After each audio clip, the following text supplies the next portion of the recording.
د نبی صلی الله علیه وسلم په وخت کې یو دجال پیدا شوی د نبی صلی الله علیه وسلم په شک راغلی چې دا هغه دجال نه چې کوم الله رب العالمین ما سره وعده کړی چې اخر زمانه کې به دجال راوځي. د نبی صلی الله علیه وسلم نه تاسو کو چې رسول الله د دجال د اولنۍ ورځ دومره دا کسنه لکه د یو کال په اندازه باندې منګ په دغه وخت کې به د منځونو سره څوکو منځونه په کم ټیم باندې وکړو. دنیا کې به جنگونه شروع شي د مسلمانانو او د يهودو په مابین کې. مسلمانان مؤمنان به د عیسی علیه السلام ملګری، يهود به د دجال ملګری او جنگونه به شروع کی. إن الحمد لله نحمده ونستعينه ونستغفره ونعوذ بالله من شرور أنفسنا ومن سيئات أعمالنا من يهده الله فلا مضل له ومن يضلل فلا هادي له وأشهد أن لا إله إلا الله وحده لا شريك له وأشهد أن محمدا عبده ورسوله. أما بعد فأعوذ بالله من الشيطان الرجيم. يا أيها الذين آمنوا اتقوا الله حق تقاته ولا تموتن إلا وأنتم مسلمون. يا أيها الناس اتقوا ربكم الذي خلقكم من نفس واحدة وخلق منها زوجها وبث منهما رجالا كثيرا ونساء واتقوا الله الذي تساءلون به والأرحام إن الله كان عليكم رقيبا. يا أيها الذين آمنوا اتقوا الله وقولوا قولا سديدا يصلح لكم أعمالكم ويغفر لكم ذنوبكم ومن يطع الله ورسوله فقد فاز فوزا عظيما.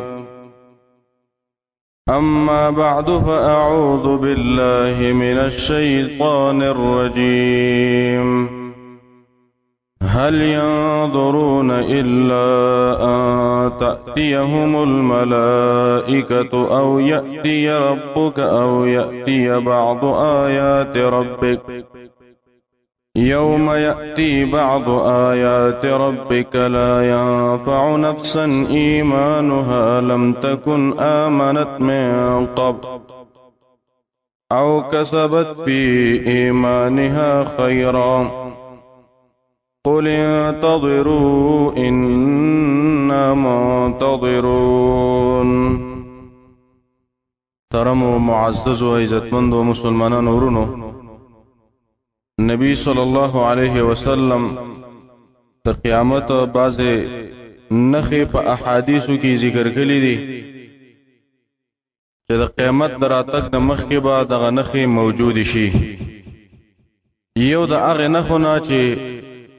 نبی صلی الله علیه وسلم یې پیشنګویي ورکړې ده خو لیکن تر اوسه پورې هغه لا موجوده شوې نه ده. هغې ته ویلی کېږي دجال. نبی صلی الله علیه وسلم فرمایي د قیامت د راتلو نه مخکې به تاسو لس غټې نښې وینئ. یو چې دی حدیث کې ذکر دی فذکر الدجال. نبی صلی الله علیه وسلم د دجال تذکره وکړله چې دجال به راځي. دجال معنی ده د الله د دین نه خلق اړول. څوک چې د الله د دین نه خلق اړوي بس هغې ته ویلی کېږي دجال. یو حدیث کې راغلی دی د هغې سند منقطع دی چې دجال په هغه ټیم کې راوځي چې کله علما په منبر باندې د دجال تذکره نه کوي، نو هغه ټیم کې به دجال راوځي. د نبی صلی الله علیه وسلم په وخت کې یو دجال پیدا شوی د نبی صلی الله علیه وسلم په شک راغلی چې دا هغه دجال نه چې کوم الله رب العالمین ما سره وعده کړی چې اخر زمانه کې به دجال راوځي دا غینم عبد الله ابن سیاد نبی صلی الله علیه وسلم فرمایلی دی دجال چې راځي اخر زمانه کې نو دا په يهودو کې راځي او مور او بلار چې نو دا به د قدونو نه اوګدي او د مور د سینې چې دی دا به اوګدي د دجال د مور او دا په آخر زمانه کې راشي پیدا بشي انسانان په گمراه کوي او د دجال د مور او بلار چې دی دا به وادو کې خو لیکن 10 کاله به بچی نه کیږي تر 10 کالو پورې دا غین رسته به دا بچي وشي دجال او هیڅ پیدا بچا ته نه رسي هیڅ خیر بچا ته نه رسي یو به پیدا شي وي صحابه وي منګه ته خبر راغی چې په دې مدینه کې په يهودو کې د یو کس پیدا شوی دی او دا د صفات دي صحابه وي منګ ورلو منګه معلومات کو چې منګه تاسو کو منګ ویلې چې دا سره رقم سړی دی و منګه صفات ذکر کړو چې یاره دا د سړی دی چې مور او پلار چې دی د قدونو نه اوګدو دي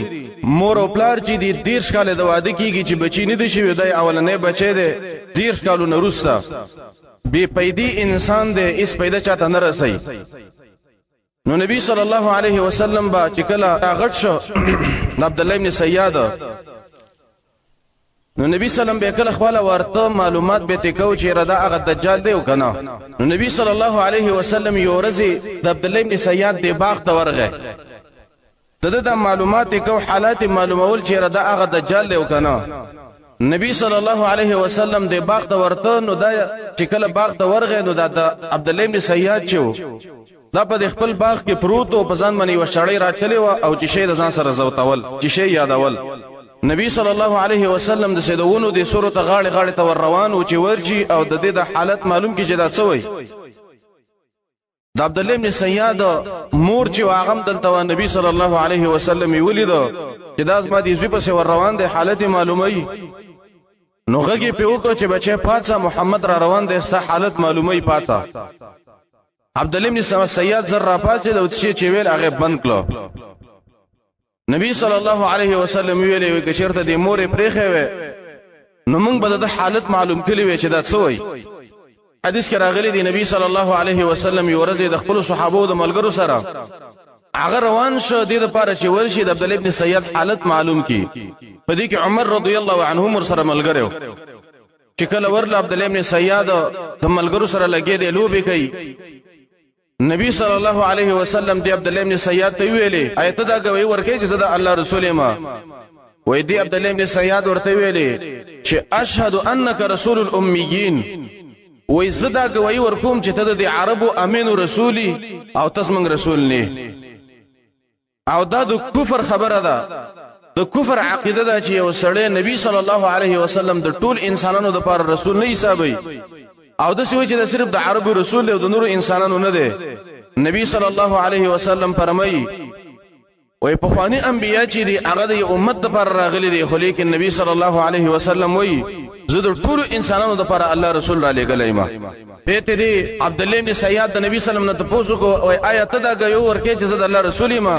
عبد الله ابن سیاد ورته ویل چې آیت ته غوي ورکه چې زه د الله رسول ما نبی صلی الله علیه وسلم دی عبد الله ابن سیاد ته ویلې وایزه الله منم په الله باندې ایمان لرم او د الله په ټول رسولانو باندې د دې معنی دا چې رته د الله رسول نه او ته نه منم په دې کې نبی صلی الله علیه وسلم ورته ویلې وای ته څوک راځي د عبد الله ابن سیاد دی ویلې دی عبد الله ابن سیاد ورته ویلې وای یاتینی صادق وکاذب ما ته یو سړی راشي خبر راته وکي کله دا خبره رښتینی شي او کله دروغجن شي نبی صلی الله علیه وسلم ورته ویلې وای دا خو شیطان دی چې تا دا خبره راوړي او به ته نبی صلی الله علیه وسلم ویلې پتا باندې ستاسو خبره ګډوډه شوی دا تر رسول نه پر رسول باندې خبره نه ګډوډيږي لیکن ته یو کاهن د کاهنانو نه عبد الله ابن سیاد چې دا یو کاهن وو ځکه وای پتا باندې خبره ګډوډيږي پر رسول باندې چې دا خبره نه ګډوډيږي به ته نبی صلی الله علیه وسلم ویلې ماذا ترى تسيني وای دی عبد الله ابن سیاد ورته ویلې وای ارا سریرا علی البحر زيو تخینه ما چې هغه په دریاب باندې پروت دی نبی صلی الله علیه وسلم ورته ویلې وای دا خو د شیطان تخ دی ځکه نبی صلی الله علیه وسلم فرمایلی دی وای دا شیطان چې دا یو تخلری دا په دریاب باندې د پاسه کیدی او ثم يبعث سراياه به د خپل دستیلیږي شیطان د خپل بچی لیږي د خپل ملګری د انسانانو د مسلمانانو د گمراه کولو لپاره چې په کوم ځای کې د دین کار کیږي عقل ته د شیطان خپل ملګری لیږي خپل بچی لیږي چې تاسو لاړ شئ پلاني زیتا او په کوم ځای کې چې د دین ښه کار کیږي او د دین غټ کار کیږي دا شیطان خپل التزی او الته د انسانانو ته وسوسه ورچي او کوم چې غټ غټ کافرانی د مسلمانانو د گمراه کولو کوششونه کوي د مسلمانانو د پاره د ښکته کولو کوششونه کوي د مسلمانانو باندې د حملو کوششونه کوي دا شیطان خپل زی اول ته هغه سره برخه اخلي لکه پارلمان شیطان الته ورزي او د سره برخه اخلي دلته مشورې ورکوي او حدیث کې دی په بعض ټیم کې د شیطان د بازو بچونه غاړي اخلي لکه حدیث کې دی چې کم شیطان په چا باندې خزه طلاق کړي نو مشر شیطان ته غاړه واخلي ورته وي چې بچو تا ډېر ښه کار کړی دی غاړه ته واخلي او کم شیطان چې د خزه او د خاون په من کې مخالفت راوسته دی او یو بل له خپکلی دی نو دا مشر شیطان ته غاړه واخلي چې ابرین بچو تا ډېر ښه کار کړی دی چې تا دا خزه او خاون خپل مابین کې خپکلی دی ځکه خزه او خاون چې کله خپشي به د دین ډېر ګناونه ولاړیږي او کم شیطان چې پچا باندې شرک کړي نو دا مشر ته غاړه واخلي چې ابرین تا ډېر ښه کار کړی دی چې تا خلک په شرک اخته کړي دي نبی صلی الله علیه وسلم چې سره دا خبره وکړلې نو عمر رضی الله عنه د نبی صلی الله علیه وسلم سره موجودو نو عمر رضی الله عنه چې د الله په امر کې ډېر سخو عمر رضی الله عنه نبی سلام ته ویل چې رسول الله ما ته امر وکاو ما پریدا چې زه د دیم انسان دا چټوه ما زکه داخله کې په فتنه کې اچلی دی او صدا وجنه ما عمر رضی الله عنه چې د الله په امر کې ډېر سخو اشدهم فی امر الله عمر د الله په امر کې ډېر سخت انسان چې د الله په احکاماتو باندې خپه کېدو د الله په دین باندې خپه کېدو هغه عمر په عام اوقاتو کې نرمي پکار ده خو لیکن چې کله د دین مخالفت کیږي په هغه ټیم کې سختی پکار ده عمر رضی الله عنه چې د الله په امر کې ډېر سخو عام اوقاتو کې نرمي پکار ده نبی صلی الله علیه وسلم فرمایي علیکم بالرفق پتاسو باندې نرمي لازمه ده چې تاسو نرمي کوئ په عام اوقاتو کې نرمي پکار ده د مسلمانانو سره او حدیث د مسلم دی چې لا یکون الرفق فی شیء الا زانه په یو شي کې نرمي نه مگر دا شی عزتمن کیږي دا شی اوچتیږي او ولا ينزع من شيء الا شانه د یو شي نه نرمي نه وځي مگر دا بدرنګ کیږي دا خرابيږي چې د چی شنه نرمي وځي نو نبی صلی الله علیه وسلم ته ویلي دي چې تاسو نرمي کوئ خو لیکن چې کله د الله د دین مخالفت کیږي په هغه ټیم کې به سختی پکار ده نو عمر رضی الله عنه ویل چې رسول الله ما فریدا چې د دې عبد الله بن سیاد دا څټ هوا ما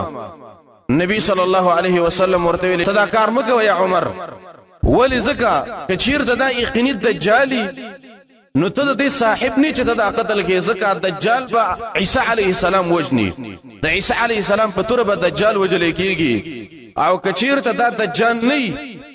نو فلا خیر لك في قتله استاد پر د دې په وجلو کې خیر نشته ده ولی زکه دا یو ذمہ ده د اهل ذمونه ده په دې مدینه کې اوسېږي اهل ذمه دي ته ویل کېږي چې د مسلمانانو حکومتي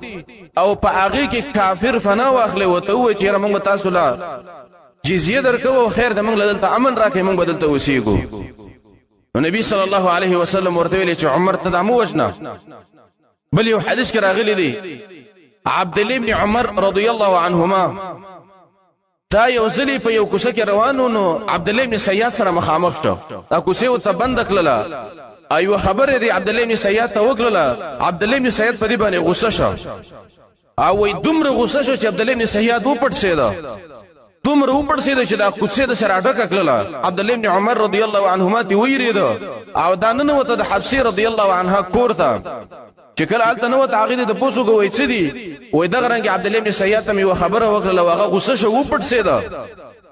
وای دی حفصه رضی الله عنها ورته ویل چې تا دا ولی غوسه کړه موږ غوسه کوا وای ولې تا ته پته نشته دجال چې روزي نو هغه یا به غوسه شي یا به تو غوسه کی او وای چې زه ورسم اوس د انسانان گمراه کوم په فتنه کې اچوما د غوسې د وجه نه به دا دجال راوځي تا ته موږ غوسه کوا اسنه دا دجال زمونږ په زمانه کې راونه وځي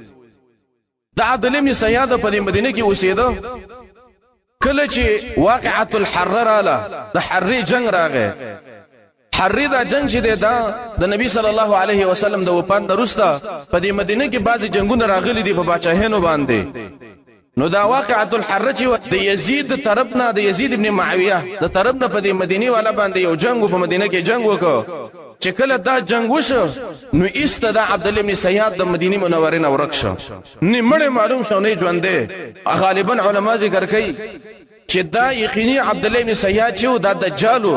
الله رب العالمین پیدا کړو په دغه زمانه کې او به دې جن بوله او خپل زیدا چې په کوم کې دجال تړلې شوی دی هغه زیته بوله دی الله رب العالمین او دې تړلې دی او دا هغه دجال دی چې الله رب العالمین په آخر زمانه کې راوباسي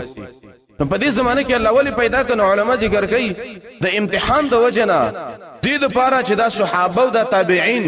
ډیر نیک عملو کې او آخرت او قیامت ته توجه پیدا شي او چې یقیني دا قیامت ډیر نږدې دی ځکه دجال پیدا شوی دی چې ډیر نیک عملونه وکړي د صحابه او د تابعین دې لپاره الله رب العالمین دا دجال په دغه زمانه کې پیدا کړو د امتحان لپاره نو د نبی صلی الله علیه وسلم په عبد الله بن سیاد باندې شک راغلی چې دا یقیني هغه دجال دی او حتی تر دې پورې عمر رضی الله عنه قسم کړو چې دا عبد الله بن سیاد چې دا دجال دی هغه دجال چې په آخر زمانه کې به راوځي نبی صلی الله علیه وسلم فرمایي په آخر زمانه کې چې دجال راوځي دا به د کوم ځای نه راوځي یو روایت کې راغلی دی چې دا به د اصفهان نه راوځي اصفهان دا په ایران کې یو ښار دی چې دا به دغه ځای نه راوځي او دا به د دریاب نه راوځي او دلته یو دریاب هم شته دی یو ټاپونه به راوځي او د یو جزیرې نه او په بل روایت کې راغلی دی چې دا دجال راوځي دا به د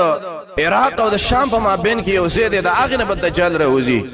او بل روایت کې راغلی دی چې دجال راوځي دا به د خراسان د علاقې نه راوځي دا حدیث په من کې منافات نشته دی بلکې دا خراسان چې د عراق ته ویل کېږي ایران ته ویل کېږي او د روس بعض علاقو ته خراسان ویل کېږي او د افغانستان او پاکستان په دې باندې د خراسان اطلاق کېږي چې د دې علاقې نه به دجال راوځي او به بګرځي په دې دنیا کې نو دجال چې به راوځي د اصفهان نه نو د دې سره به يهود ملګري نبی صلی الله علیه وسلم فرمایي 70000 من يهود اصفهان او یا ضرب سره د اصفهان نه يهود ملګري د دجال په تابعداري کې او د سره بګرځي په دې دنیا کې او نبی صلی الله علیه وسلم فرمایي د دجال د ملګری شي دي علیهم الطیالسه په دې باندې غټ غټ صادرونه وي طیالسه جمع د طیلسان د ویل کېږي غټ غټ صادرونه د چې تکبر د وجنه انسانان په ځان باندې اچي د دې وجنه بعض علماء د صادر ته مکروه ویل دي چې دا صحیح نه دی چې دا صادر انسان استعمال کې د دې استعمال وینه دی پکار خو لیکن د تکبر د وجنه صادر استعمالول او ځان پکې مکمل راتاول د دینه من راغلی د نور عام صادر هغه جایز دی که څوک استعمالي په دې کې سم ممانعت نشته دی خو لیکن غټ صادر او ځان پکې مکمل راتاول او د تکبر د وجنه صادر استعمالول د دینه چې کوم د ځان ساتل پکار دی ځکه دا د دجال د ملګرو نخې دي او نبی صلی الله علیه وسلم فرمایي کأن وجوههم المجان المطرقه وای د دجال د ملګرو چې د مخونه چې دي دوی کې د دې مثال د څه د لکه یو ډالي او هغه په څټکی باندې واله شي وټوګل شي د سي پیل پیل مخونه به د دجال د ملګرو لکه د ایرانانو او د وزبکانو چې کوم مخونه دي د قرنګ مخونه به د دجال د ملګرو به او د سره بګرځي تاسو وجه د زکه د خلک چې دي دا سخت زړی دي زړونه ډېر سخت دي نبی صلی الله علیه وسلم فرمایي د نرم زړونو والا چې دی هغه یمن والا دی نبی سلام د یمن والا ډېر فضایل بیان کړی دي چې الایمان یمن ایمانم د یمن والو کې دی او والحکمت یمانیه حکمتم د یمن والو کې دی او نبی صلی الله علیه وسلم فرمایي لین القلوب د زړه نرموالی چې دا په یمن والو کې ډېر زیات دی چې زړونه د یمن والو ډېر نرم دي او دویم نمبر کې چې زړونه نرم دي هغه د عربو نرم دي د سعودینو او ان چې د مشرق والا دي د خلکو د ازونه ډېر سخت دي لکه د عراق والا د ایران والا د خراسان د علاقې د افغانستان د دې طرفونو والا د خلکو د ازونه ډېر سخت دي د دې دا مطلب نه دی چې د خلک کافر دي نه بلکې اکثرا او غالبا د خلکو په دې زړونو کې سخواله دي دا وجه ده چې د دې خلکو زمونږ استاد د دې مواعظ او نصيحتونو د وجنه زمونږ استاد په ځل کې څیر نه پیدا کیږي د سرګو نم اوه کې نزي دا وجه ده چې د مشرق والا د زړونو ډېر سخت دي او د دې دجال په ملګرتیا کې به يهود هغه خلک دي چې کوم دي کې فساد دی په يهودو کې دي يهودو انبيای شیطان کړي دي يهودو ډیر علما شیطان کړي دي حق پرست شیطان کړي دي د مسلمانانو په منځ کې جنگونه د يهود اچي دا رنګي حرام چې خوري دا يهودي خوري اکلون للسحت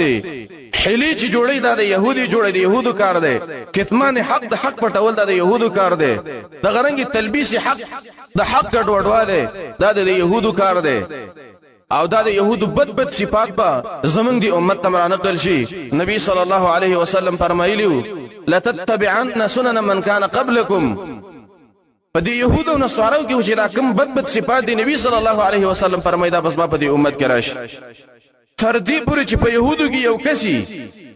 او د خپل مور سره ښکار زنا کوي او په ډاګه باندې زنا کوي نبی صلی الله علیه وسلم فرمای زما په امت کې به هم داسې انسانان پیدا شي چې د خپل مور سره به ښکار په ډاګه باندې زنا وکړي د يهودو هغه بد صفات زمونږ دی امت تر نقل کیږي او په احادیثو کې چې د دجال تذکرہ راغلی ده نبی صلی الله علیه وسلم ورځ د دجال تذکرہ وکړه حدیث کې راغلی دی د ماسپخین ټیمو نبی صلی الله علیه وسلم د خپل صحابه مسجد ته راټوکل چې ملګرو راجمع شي خبره ده تکوما نبی صلی الله علیه وسلم چې کله ملګری راټوکل نبی صلی الله منبر ته وخته او اعلان وکړ چې الصلاه جامعه اسما ملګرو د مونږ ټیم دی راځي مونږ وکړو چې کله صحابه راټول شو نبی صلی الله علیه وسلم جمع تمخ کې شمونځي وکړو د مون نرسته نبی صلی الله علیه وسلم منبر ته وخته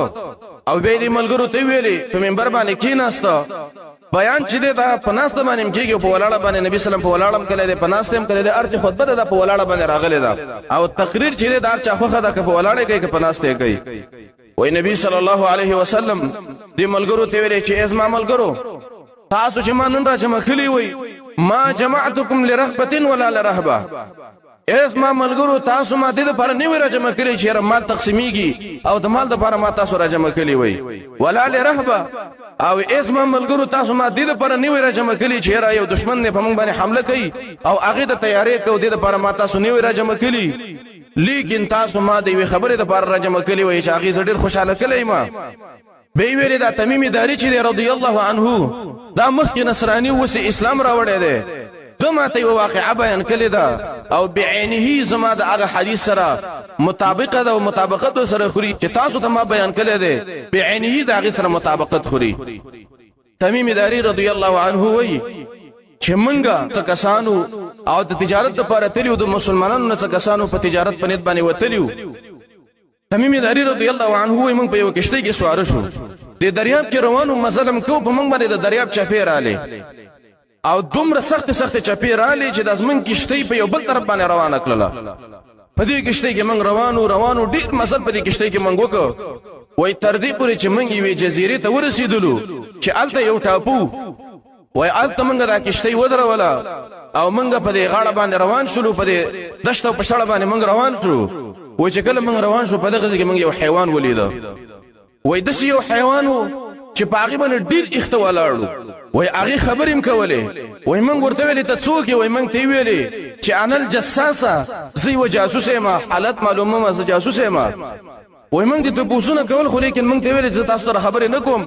دلته یو عبادت خانه دی یو کوټه ده او پاغي کې یو کس دی هغه به تاسو لپاره جوابونه درکړي وای په دې کې مونږ د ځان سره روان کړو هغه عبادت خانه او کوټې ته مونږ بوتلو و چې دې کوټې ته مونږ نه وتلو چې ووم کتلې وای په دې کې یو کس دی او د وجود نه ډېر غټ دی او وګدم دی او دا په زنجیرونو کې تړل شوی دی د سر نه واخله تر خپو پورې په زنجیرونو کې کلک تړل شوی دی او دا د ټوپونه وای مونږ ته پوسو کو چې ته څوک یې وای مونږ ته ویلې چې تاسو زمانه ته پوسونه مکوئ اول د نزت پوسونه کوما وای اول ته پوسې دا وکړه چې تاسو څوک یې وای مونږ ورته ویلې چې مونږ عرب یو او د عربو نه راغلیو تجارت پنځ باندې راوتلیو په کشته کې سوار شو چپیره باندې رالی هواګان را باندې رالی زمون کشته ګډه وډکله ایسره نه الله را ورککله دې ته راوتلو وای به موږ یو څو د پوسونه وکړو موږ ته ویلې چې یو څو د پوسونه زستاسو نه کوم یو ته پوسې وکړو په اړه د نخل بیسان کې چې نخل بیسان دا یو باغ چې آی دی کې کجوري کیږي او کنه وای موږ ورته ویلې چې بالکل هغه باغ کې کجوري کیږي او خلک دا غینه پیدا اخلي وای دین ته پوسې زمونږ نو په بار د بحیره تبریه کې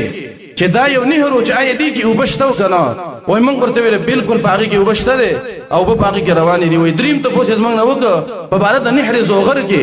چې دا یو چینه چې آی دی چې نه کې وبشته کنه او چې شوی ده وای موږ ورته ویل چې بالکل باغی کې وبشته ده وای به ما ته ویل چې نږدې ده چې په دغه نهرونو دغه چینو کې به اوبه وچی شي. وای به موږ نه څلورم تپوس وکړو چې آیا د عربو رسول راوته دی او کنه؟ وای موږ ورته ویل چې بالکل د عربو هغه رسول راوته دی، د مکې نه هجرت کړي د مدینې ته راغلی دی. وای د چا سره جګړې کړې دی او کنه؟ وای موږ ورته ویل چې بالکل جګړې د عربو سره کړي د مشرکانو سره. وای په جګړه کې څوک کامیابیږي څوک ناکامیږي. وای موږ ورته ویلې چې کله هم دغه رسول کامیاب شي په جګړه کې او کله هم دغه رسول شکست وخوري، کله مشرکان شکست وخوري او کله دا شکست وخوري. وای به موږ ته ویلې چې دغه د آخر زمانه رسول له حق رسول له چا چې په دې باندې ایمان راوړ هدایت به مند کی. وای به ته موږ ته پوښتنه چې ته څوک یې؟ وای موږ ته ویلې چې زه دجال یم، په نږدې وخت کې به زه دروزم او زه په دې ټوله دنیا باندې ګرځم او په ارض کې به ګرځم، صرف دو زینو ته بزنه شم تللی چې یو مکه ده او بل مدینه، دې دو زینو ته بزنه شم تللی او نور په ټوله دنیا باندې بس ګرځم. حدیث کې راغلی دی نبی صلی الله علیه وسلم فرمایي دجال چې ده دا به د عراق او د شام په مابین کې یو ځای ده، د هغه ځای نه به راوځي او خې طرفونو ته هم دا فسادونه کوي دجال او چپ طرفونو ته هم دا دجال به فسادونه کوي او په دې دنیا کې به دا دجال ګرځي او د خلکو د گمراه کولو لپاره په دې دنیا کې به دجال ګرځي د فسادونو لپاره. او دومره قدرت الله رب العالمین دجال ته ورکړی دی، باغ ور سره د دجال سره او بل ور سره ور دی. دا کوم چې باغ دی دا په اصل کې ور دی، خو لیکن د خلکو په سترګو باندې نظر بندي کړي ده، د خلکو ته باغ ښکاري. او دا کوم چې ور دی دا په اصل کې باغ دی، د خلکو په سترګو باندې نظر بندي کړي ده او د خلکو ته ور ښکار کیږي. او دجال چې دی دا غټ ساحر دی، جادوګر دی، دا جادوم کوي او ډیر طاقتونه او اختیارات الله رب العالمین دې ته ورکړي دي د انسانانو د گمراه کولو لپاره او ډیر قدرت د سره ورسره ده. صحابه ته پوښتنه کوي چې رسول الله دا دجال به څومره وخت په دې اسمګه کې او څومره به ګرځي دا دجال په دې اسمګه کې؟ نبی صلی الله علیه وسلم ورته ویل څلوي خرزه به دا دجال په دې اسمګه کې ګرځي. خو لیکن دجال چې په دې اسمګه کې ګرځي څلوي خرزه د دې د اولنۍ ورځ ده دا د سید لکه یو کال، د یو کال په اندازه باندې د دجال د ورځو اولنۍ ورځ دومره ده لکه یو کال، او دویم ورځ د سیدا که شهر لکه د یوې میاشتې په اندازه باندې دومره دویم ورځ اوږده ده، او دریم ورځ دومره اوږده ده کل جمعه لکه د یوې جمعې په اندازه باندې دریم ورځ دومره اوږده ده، او باقی د نور ورځې چې دي دا د سیدی لکه تاسو عام ورځې چې تاسو پکې ژوند کوئ د دجال د باقی ورځې دومره دي. نو د دې ورځو چې ټول حسابو کې تقریبا 14 میاشتې او 2 جمعې دا راځي چې دجال به دومره وخت په دې اسمکه کې ګرځي. نو دا صحابه ډېر عبادت گزار خلکو دې د نبی سلام نه تاسو کو چې رسول الله د دجال د اولنۍ ورځ دومره دا کسنه لکه د یو کال په اندازه باندې منګ په دغه وخت کې به د منځونو سره څوکو منځونو په کم ټیم باندې وکړو. نبی صلی الله علیه وسلم ورته ویلي وای فقدروا له دغه منځونو به تاسو اندازه ولګوي. په تور مثال تاسو د سار منځ وکړو، د سار منځ پسې روسته 15 غنټې بعد تاسو د ماسپخین منځ کوي، ماسپخین منځ پسې یو 3 غنټې روسته تاسو د مازدیګر منځ کوي، د مازدیګر منځ پسې 2 غنټې روسته تاسو د ماښام منځ کوي، د ماښام منځ پسې 2 غنټې و نیمه غنټه بعد تاسو د ماخوستن منځ کوي. دغه څه اندازه ولګوي او تاسو په خپل ټیم باندې منځونه کوي. دا یو مسله خلکو لیکلې دا ډیره غلط مسله ده چې هغه وایي کوم ځای کې ورځ اوږدی نو البته به چې کوم د منځونه فرض دي، لیکن دا خبره صحیح نه ده. نبی صلی الله علیه وسلم په دا حدیث کې دا خبره حل کړې ده فقدروا لمنا تاسو چې کوم ځای کې اوسېږئ او هلته ورځ یا شپه اوږدی نو تاسو د هغې لپاره اندازه ولګوئ. لکه برازیل کې هلته چې شپه ده تقریبا 3 پاوه شپه ده، چې لمر ډوب شي 3 پاوه بعد بیت المر راخیږي، نو هلته به داسې نه کوي چې منځونه نه کوي، نه هغې له به اندازه ولګې او په خپل ټیم باندې به منځ کې. نو نبی صلی الله علیه وسلم د صحابو ته ویلي چې تاسو په دغه ټیم کې به د منځونو اندازه ولګوئ. بل یو حدیث کې راغلی دی دا دجال چې دی دا په یو شپونکي باندې ورتیر شي، په یو چوپان باندې ګډې بزي به سړی په دې باندې به ورتیر شي، دې ته به وایي چې په ما باندې ایمان راوړه. دا شپونکي به ورته وایي ته دجال یې زه په تا باندې ایمان نه راوړم. دجال به ورته وایي زه ستا عرب یم په ما باندې ایمان راوړه. نو دجال به ورته وایي که چیرته زه ستا مور او پلار را ژوندي کړم ته به په ما باندې ایمان راوړې، ستا به د عقیده جوړه شي زه ستا عرب یم. دا به وایي بالکل ته زما مور او پلار را ژوندي کړه. دې له به الله ډېر اختیارات ورکړي. نو دې دجال سره به شیطاناني دا شیطانان به د مور او پلار په شکل باندې ځان متشکل کی او را پاوسیږي او دې ته به وایي دی انسان ته چې بچي دا ستا رب دی او په دې باندې ته ایمان راوړه. نو ډیر انسانان به دې په دین نشي ټینګېدل، ډیر به ګمراه کیږي او خاص کر زنانه چې زنانه به د دجال ته ډېرې راوځي او ډېرې به ګمراه کیږي دا زنانه. او کم انسان چې په عام اوقاتو کې د دجال نه مخکې د فتنې نه د وړو وړو فتنو نه ځان نشي ساتلی، هغه به هم دجال ګمراه کوي، دجال ته به راوځي. نو دجال به په دې دنیا کې ګرځي، قسمه قسم ابتلاءات او امتحانات په دې دجال سره په انسانانو به کوي. یو ابتلا چې په دې انسانانو باندې کوي، حدیث کې راغلی دی یو قوم ته براش او دې قوم ته به وایي چې په ما باندې ایمان راوړئ، هغه به ورته وایي چې موږ په تا باندې ایمان نه راوړو، د ما ایمان نه به انکار وکړي په دجال باندې. ایسته په دې کلي باندې به قات راولي، ګړې پسې به لمړېږي، قات به پرې راولي، هېڅ به ورسره نه وي. نبي صلی الله علیه وسلم په دې علاج ښودلی دی چې یا عباد الله فثبتوا، اے د الله بندگانو مضبوط شئ د الله په دین باندې. او په دغه ټیم کې به الله رب العالمین د خپلو بندگانو سره خاص امدادونه کوي، مددونه به ورسره کوي په دغه ټیم کې. لکه حدیث کې راغلی په دغه ټیم کې به الله رب العالمین خپل بندگان په ذکر باندې مړوي، لکه څنګه چې ملائکه سبحان الله والحمدلله باندې آباد دي، دغه رنګ به انسانان په دغه ټیم کې په سبحان الله والحمدلله په ذکر باندې آبادي. بل ابتلا به دجال سره دی، فتنه به دجال سره دی، انسانانو باندې دغه امتحان وکړي چې کوم خلک د دجال تابعدار دي او د دجال خبره منلې ده، دوی به ورشي دجال ته. دجال بوله قسم مالونه بوله ورکی، ګړې بزې بوله ورکی، داسې ګړې بزې به چې دا غولانځې به د شودو نه ډکي او مزې به خوشحالۍ نه به. نو په دغه ټیم کې په ایمان باندې کلکېدل ډېره ګرانه خبره ده. بل حدیث کې راغلی ده یو مؤمن به هغه به راشي وبوي دا دجال ما نشي ګمراه کولی، ور بشي دجال خواله، دجال به ته شبهات ور واچوي، ایسته به دا مؤمن ګمراه کړي. دې د وجې نه نبي صلی الله علیه وسلم ویلي دي چې تاسو دجال ته مه راوځئ. بل حدیث کې راغلی دی د مدینه منورې نه به یو مؤمن راوځي او دا هغه مؤمن دی چې اخرنی دجال وجني د نه اروسته به دجال مړ نشي کولی. دا مؤمن به مدینه نه راوځي او د خلکو ته وایي چې اے خلکو دا ګوره یقیني هغه دجال دی چې نبی صلی الله علیه وسلم ته مونږ راولیو، د دې خبره ونه مني، د خلکو ته به دعوت ورګي. ایسته دجال به دا مؤمن راونیسي او ورته وایي چې په ما باندې ایمان راوړه، دا به ورته وایي زه په تا باندې ایمان نه راوړم. چې د ایمان نه انکار وکړي دجال به خپلو ملګرو ته وایي چې دا انسان ونیسئ دا مؤمن، وایي دا مؤمن به راونیسي او څه به هم دی، وای په توره باندې به دا انسان او دا مؤمن وای او دا به دوه ټوکړي کی او په دې منځ کې به دجال تیر شي او به وای چې خلکو کچیرته زدا انسان را ژوندې کم تاسو به دا ومنئ چې تاسو رب ما.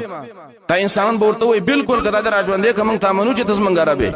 الله رب العالمین به اختیار ورکړي ایسه دا انسان به تر ژوندې کی چې کله را ژوندې کی نو ډیر انسانانو په دې ځای کې کافران شي کفر به وکي او دا انسان به خلکو ته وي چې اے خلکو وسما یقین راغی چې دا یقیني دجال دی، د دین ځان وساتي په دې باندې ایمان مراوړی، دعوت به ورکړي خلکو ته. نو دا دجال به غوسه شي او به وي چې زه تابع وژنم، نو دا انسان به ورته وي زه دې یو کرته وجلې مې دوباره ته مانه شي وجلې، دا به تور راوالي په دې مری به لره لګي او علالای به الله رب العالمین بد دی مومن دا مری د شي کله وسپنا تور باندې به وی خو لیکن دا به نه وسی او دا به ته دوباره مانه شي وجلې، دا دجال په دغه ځکه و شرمېږي. نو دجال به وای چې زه دا انسان ورته ارته ورته اچوما، نو دا چې کله ورته ورورته نو هغه ور نه دی، اصل کې هغه باغ دی، نو هغه انسان په باغ ته داخل شي. د دین وروسته به دجال نور انسانان نشي وجلې او د دجال سره چې ملګری کیږي هغه به يهود به د دجال ملګرتیا کې په دې دنیا کې ګرځي او دا مسلمانانو سره به جنگونه کوي، مسلمانان به شهیدانې، دومره ډیر جنگونه به وکړي چې دا يهود چې دا به شام ته ورسیږي تر فلسطین پورې، مسلمانان به کمزوري شي، مسلمانان به شکست وخوري. په دې ټیم کې عیسی علیه السلام براکوشي او د سار د منځ په ټیم کې دوه جامې به اغوستي او د ملائکو په وګو باندې بلاسونه یخي عیسی علیه السلام براش چې کله راشي مسجد ته برا داخل شي نو په دې کې یو نیک انسان به جمع ته مخکې شوی، نو چې عیسی علیه السلام را نوځي نو دا مؤمن به د عیسی علیه السلام ته وایي چې راشه موږ له جمع راکا، عیسی علیه السلام به ورته وایي چې ته مخکې شوی ته موږ له جمع راکا. بل اخره دا چې دا مؤمن به مخکې شي او دا به جمع وکړي.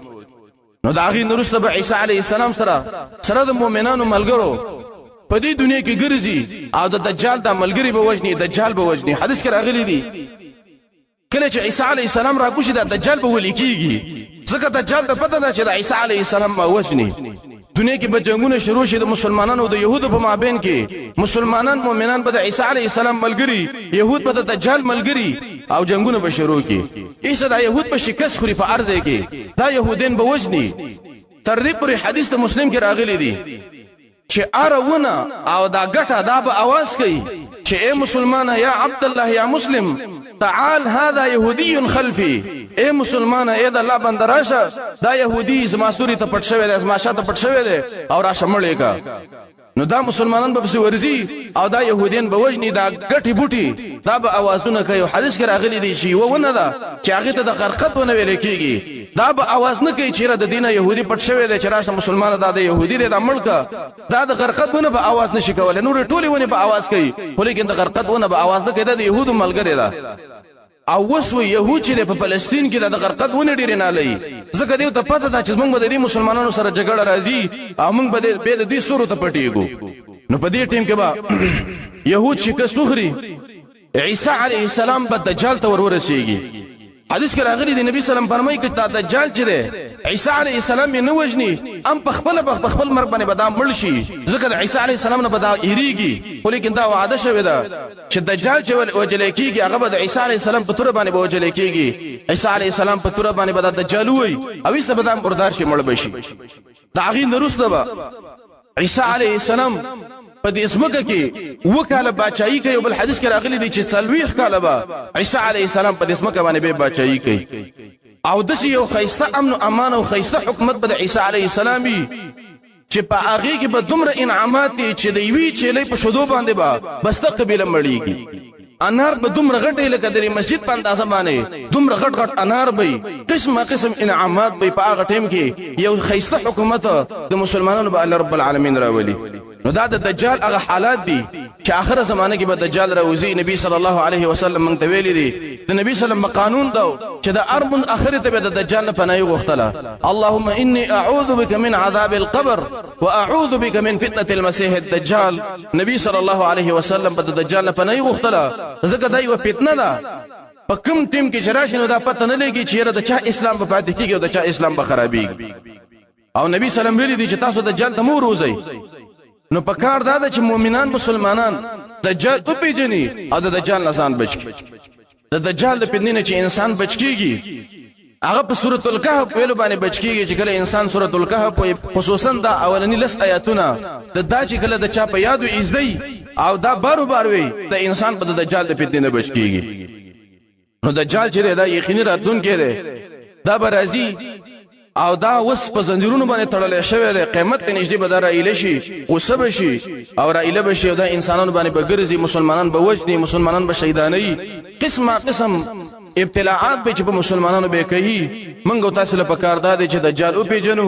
او دا هغه نه ځان بچو او د الله رب العالمین دعاګانې وغواړو چې الله موږ د دجال نه بچ کی الله رب العالمین موږ تاسو د پیتنې د دجال نه وساتي الله رب العالمین موږ ته ایمان را نصیب کی الله رب العالمین موږ اخر خاتمه په ایمان کی وصلی الله تعالی علی خیر خلقه محمد